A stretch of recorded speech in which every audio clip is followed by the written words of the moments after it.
saudaraku yang saya kasih dan mengasihi Yesus Kristus, bagaimana kabarnya? Saya berharap saudara-saudara semuanya dalam keadaan baik, dalam keadaan sehat. Kiranya damai, sukacita akan selalu melimpah di dalam kehidupan saudara-saudaraku dari saat ini sampai selama-lamanya. Saudara, hari ini kita akan mengikuti ibadah jam doa. Kita menyerahkan kepada Tuhan supaya Tuhan boleh campur tangan, boleh memberkati kita. Saudara masih beribadah di rumah masing-masing karena pada saat ini masih live streaming atau ibadah online. Saudara bisa menemui melalui channel Menara Doa Gereja Baptis Indonesia Mojosongo. Mari kita akan terlebih dahulu kita berdoa, kita menyerahkan kepada Tuhan supaya ibadah dari awal sampai akhir boleh berjalan dengan baik. Mari kita akan berdoa. Bapa, hari ini mengucap syukur kepadamu karena pada saat ini kami boleh mengikuti ibadah doa. Kami menyerahkan dari awal sampai akhir, kiranya kuasa Tuhan sendiri yang boleh beserta kami dan kami boleh diberkati melalui pujian, melalui firman Tuhan, bahkan setiap pergumulan anak-anak Tuhan pada hari ini. Kami percayakan, kami menyerahkan semuanya hanya di dalam nama Tuhan Yesus Kristus. Kami sudah berdoa dan menyerahkan. Haleluya Yesus, haleluya. Amin. Mari kita akan bersama mendengar satu pujian yang akan mengantarkan kita untuk mempelajari kebenaran firman Tuhan.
Mari kita akan berdoa sekali lagi supaya ketika kita mempelajari kebenaran firman Tuhan, kita diberkati oleh kebenaran firman Tuhan.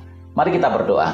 Bapa, hari ini mengucap syukur kepadamu karena pada saat ini kami diberi kesehatan dan kami siap untuk mempelajari kebenaran firman Tuhan. Urapi hambamu menjadi saluran berkat melalui seluruh pendengar yang ada melalui channel Menara Doa Gereja Baptis Indonesia Mojosongo. Dan anak-anak Tuhan terberkati dengan kebenaran firman Tuhan hari ini. Kami percayakan, kami menyerahkan di dalam nama-Mu, dalam nama Tuhan Yesus Kristus. Kami sudah berdoa dan menyerahkan. Haleluya Yesus, haleluya. Amin. Saudaraku yang saya kasih dan mengasihi Yesus Kristus, pada hari ini kebenaran firman Tuhan bertema atasi kekhawatiran dengan ajaran yang benar. Diambil dari Matius pasal yang ke-6 ayat yang ke-26. Beginilah kebenaran firman Tuhan, Matius pasal 6 ayat yang ke-26. Pandanglah burung-burung di langit yang tidak menabur dan tidak menuai dan tidak mengumpulkan bekal dalam lumbung, namun diberi makan oleh Bapamu yang di surga. bukankah kamu jauh melebihi burung-burung itu? Saudara, ini adalah suatu bentuk pertanyaan. Artinya manusia dibandingkan dengan burung. Artinya bahwa apa yang dilakukan pada saat itu melalui kebenaran firman Tuhan hari ini, bahwa murid-murid Yesus, seluruh pendengar yang diajarkan, mereka ini mengalami ketakutan yang berlebihan, kekhawatiran yang berlebihan. Itulah sebabnya pada saat itu memang kalau mereka mengalami kekhawatiran yang berlebihan, pada saat itu Romawi yang berkuasa, dan pada saat itu di bawah jajahannya, sehingga masyarakat pada saat itu Israel ini mengalami ketakutan, mengalami kegelisahan, bahkan seolah-olah masa depan mereka tidak ada. Karena bagaimanapun juga suatu negara ketika dijajah tidak mengalami enak. Tetapi Allah punya maksud supaya pada saat itu setiap anak-anak Tuhan, mereka tidak mengalami ketakutan, mereka tidak mengalami kekhawatiran, karena mereka ini memiliki Tuhan, mereka bersama-sama dengan Allah di dalam kehidupan mereka, mengarungi kehidupannya. Ini yang diharapkan pada saat itu, supaya mereka ini tidak mengalami kekhawatiran karena sudah bersama-sama dengan Allah. Saudaraku yang saya kasihi, kalau hari ini bagaimana dengan saya dan saudara? Saya dan saudara juga tidak menutup kemungkinan akan mengalami kekhawatiran, seperti hal yang dialami seperti dalam kebenaran firman Tuhan hari ini. Orang kaya mereka mengalami kekhawatiran hari ini. Orang yang kebutuhannya tidak cukup pun mengalami kekhawatiran. Orang yang berpendidikan pun mengalami kekhawatiran. Orang yang tidak berpendidikan pun hari-hari ini mengalami kekhawatiran. Karena pada saat ini virus corona menyebar di mana-mana, dan ini menjadi momok, dan ini yang harus kita doakan supaya semuanya boleh berlalu, semuanya boleh terselesaikan dengan baik.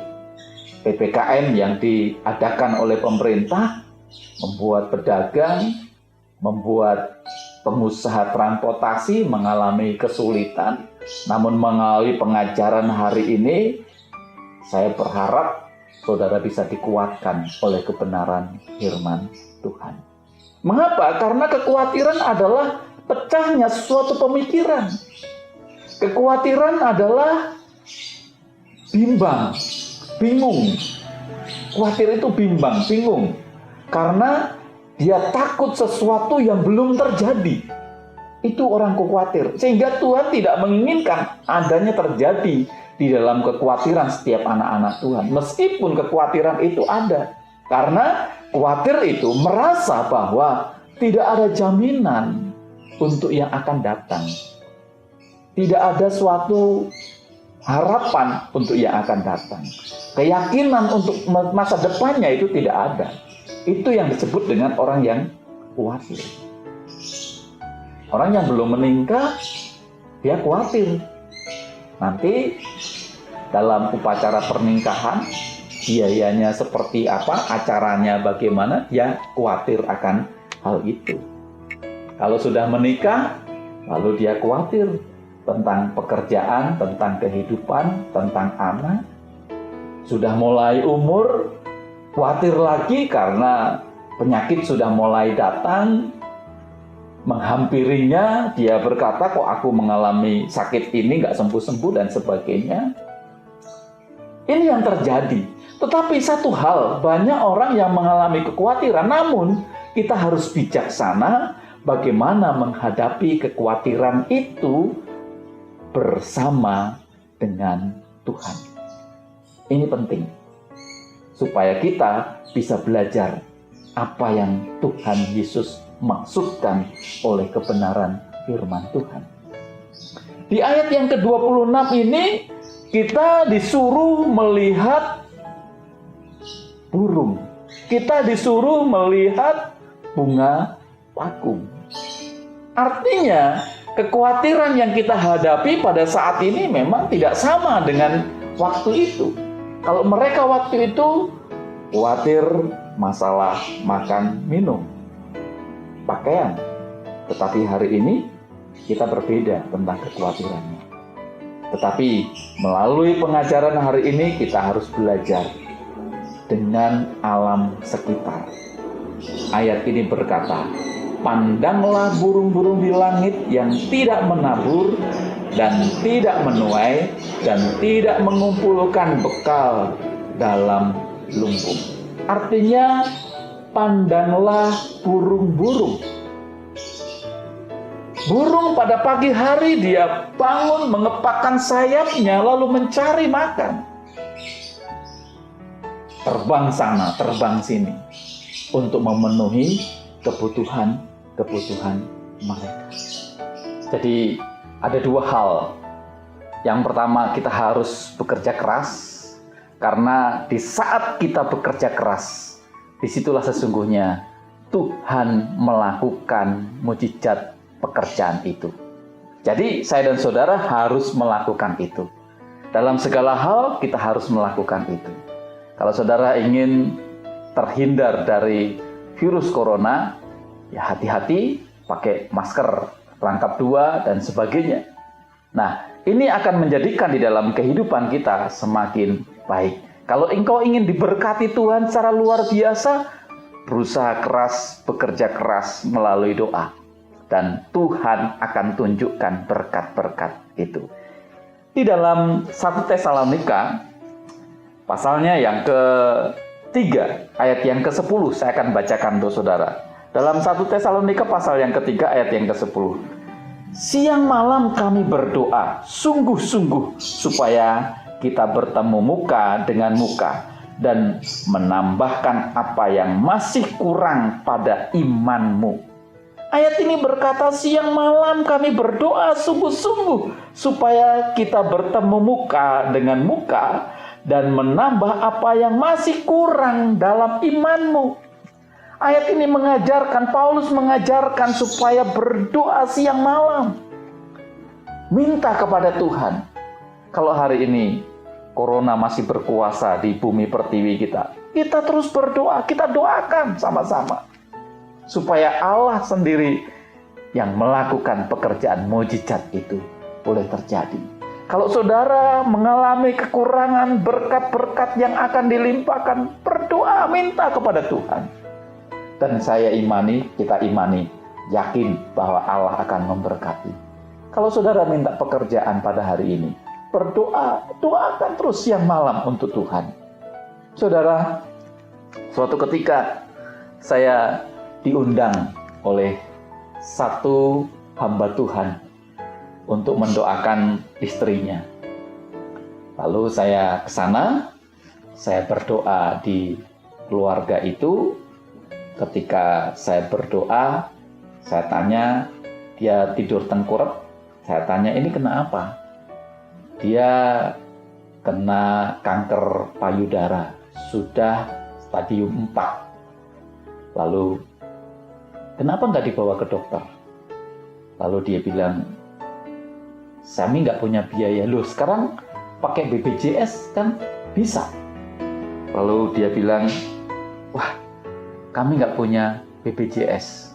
Rupanya gereja tidak memfasilitasi hamba Tuhan ini untuk masuk di BPJS. Lalu ngobrol-ngobrol banyak, saya doakan dia. Saya bilang, saya hanya bisa membantu di dalam doa. Saya bilang seperti itu. Saya doakan, lalu selesai amin, kami pulang.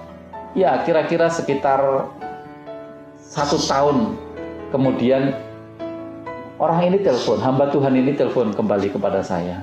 Dengan suara yang girang, suara yang penuh semangat.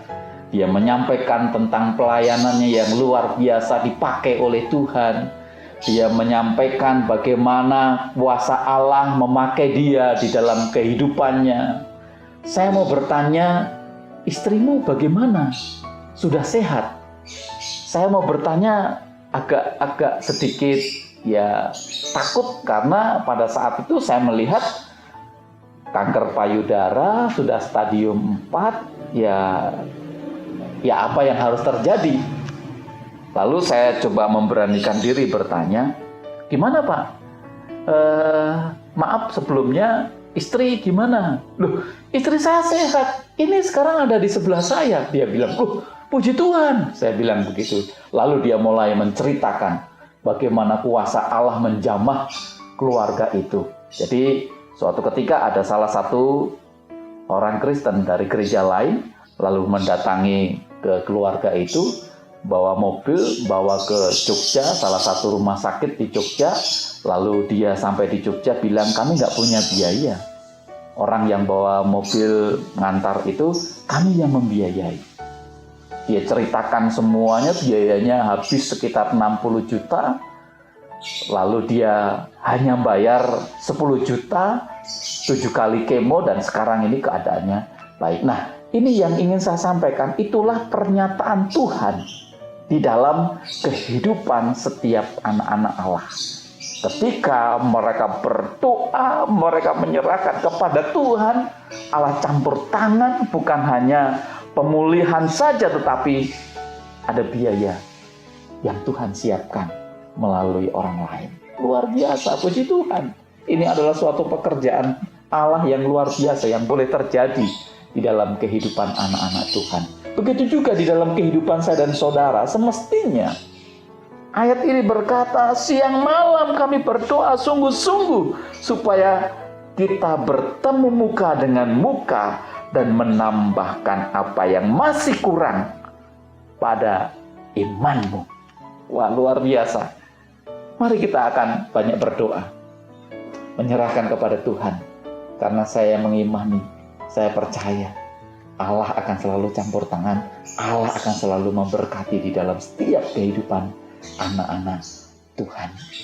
Di dalam bacaan kita, Matius pasal yang ke-6, saya akan bacakan ayat yang ke-31 sampai ayat yang ke-32-nya. Beginilah kebenaran firman Tuhan 31, sebab itu janganlah kamu khawatir dan berkata apa yang akan kami makan, apa yang akan kami minum, apa yang akan kami pakai. Semua itu dicari bangsa-bangsa yang mengenal Allah, yang tidak mengenal Allah.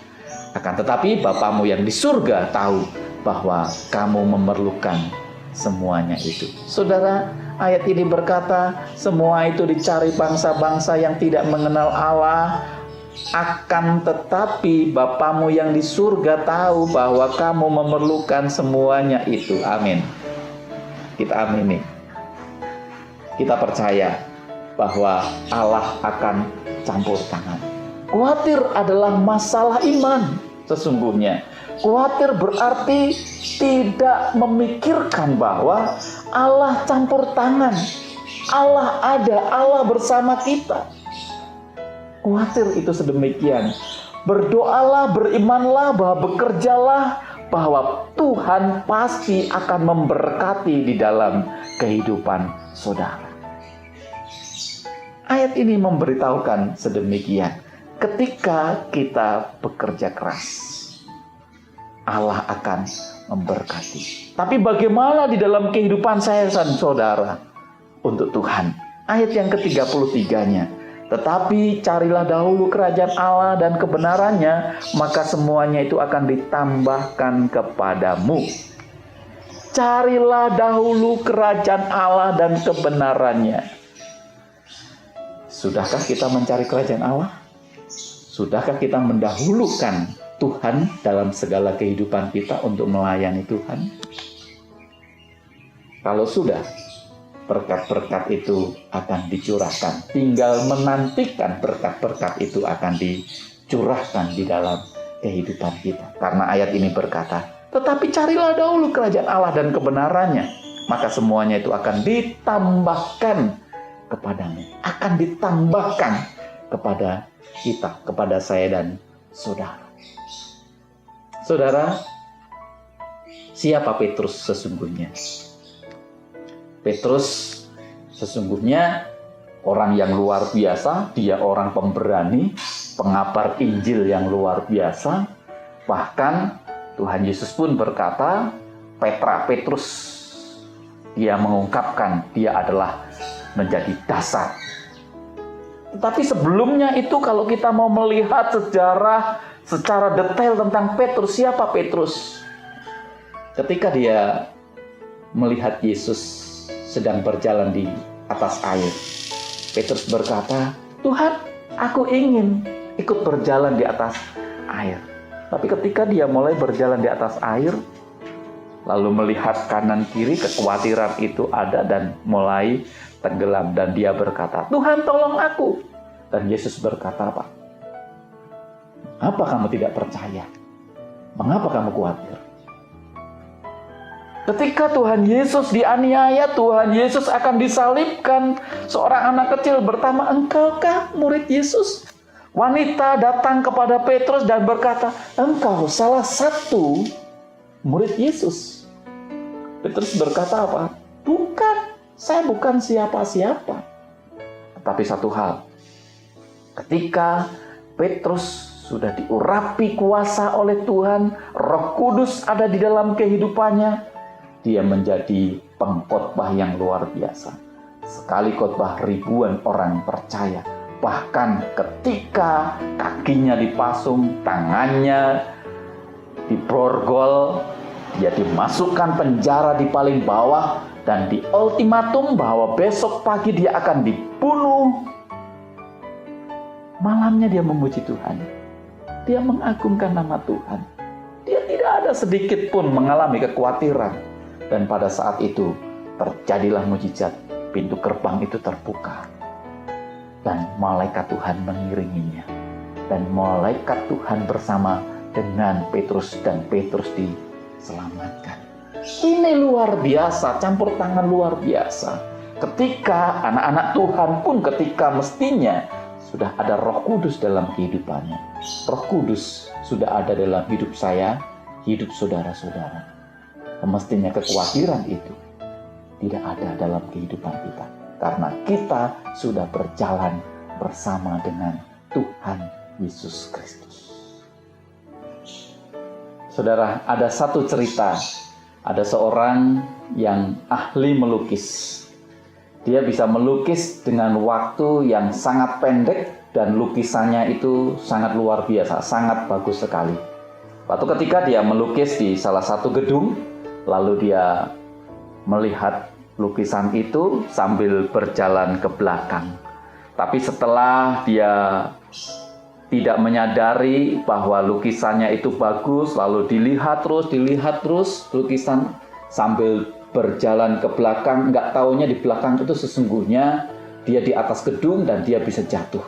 Tapi ketika pada saat itu tiba-tiba temannya melemparkan catnya ke lukisan itu. Dan dia sangat kaget melihat lukisannya dilempar oleh cat oleh salah satu temannya. Lalu dia berkata, kenapa kamu melemparkan cat itu ke lukisanku yang sangat bagus ini? Lalu dia bilang, aku menyayangi nyawamu. Saudaraku yang terkasih di dalam Yesus Kristus, kita tidak tahu apa yang menjadi rancangan Tuhan. Tapi Tuhan akan memberi yang terbaik di dalam kehidupan kita. Allah menyayangi saudara, Allah mencintai nyawa saudara. Allah ingin saudara melakukan yang terbaik. Asalkan saudara tetap memiliki iman kepada Tuhan Yesus Kristus. Dari saat ini sampai selama-lamanya. Nantikan berkat-berkat Tuhan dan saudara akan diberkati Tuhan selama-lamanya. Mari kita berdoa. Bapa, hari ini mengucap syukur kepadamu karena firman-Mu yang boleh menguatkan kami. Dan kami menyerahkan supaya Tuhan boleh campur tangan dan boleh memberkati kami. Dalam nama Yesus Kristus kami sudah berdoa dan mengucap syukur. Haleluya Yesus, haleluya. Amin. Saudaraku yang sekasih di dalam Yesus Kristus, mari kita akan bersama-sama, kita akan berdoa, bersuara. Pokok-pokok doa sudah dikirimkan melalui WA yang ada. Saudara berdoa bersama dengan keluarga saudara. Nanti setelah selesai tidak ada suara, salah satu di keluarga, bisa ayah, bisa ibu, siapa saja yang ada di dalam keluarga saudara, untuk menutup di dalam ibadah doa pada hari ini. Lalu saudara-saudara kalau ingin menambahkan pokok doa, silahkan di dalam keluarga itu. Kalau saudara ingin didoakan, bisa dikirim melalui nomor yang ada di bawah ini. Saya selalu berdoa untuk saudara, supaya saudara tetap semangat meskipun pandemi belum selesai. Saudara tetap hidup sehat melalui olahraga, melalui makanan yang bergizi, dan ikuti protokol kesehatan. Tuhan Yesus memberkati saudara, dan sukacita akan selalu ada di dalam kehidupan saudara semuanya. Tuhan Yesus memberkati. Haleluya, haleluya. Amin.